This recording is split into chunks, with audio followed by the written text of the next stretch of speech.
தேவனுடைய நாமம் மகிமைப்படுவதாக. இன்றைக்கும் நம்ம கிறிஸ்தவனுடைய உயிர்த்தெழுதல் அப்போது மகதலேனா மரியாள் என்ன செஞ்சாங்கன்னா நம்ம இன்றைக்கி பார்க்க போகிறோம். ஏசப்பா வந்துட்டு சீஷர்கள் மத்தியில் இருக்கும்போது அவர் 3ஆம் நாளில் உயிர்த்தெழுவார் என்று அவங்கக்கிட்ட சொன்னாங்க. ஆனால் அவர் மரித்த பின்பு சீஷர்கள் அதை சிந்தித்து பார்க்கவே இல்லை. அவர் வந்துட்டு சொன்னதை அவங்க சிந்தித்து பார்க்காம இருந்தாங்க.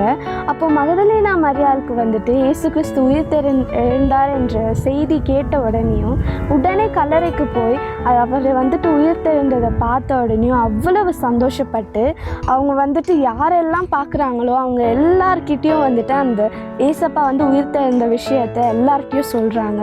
ஆர்வமுடனும் சந்தோஷமுடனும் அந்த விஷயத்த சொல்கிறாங்க.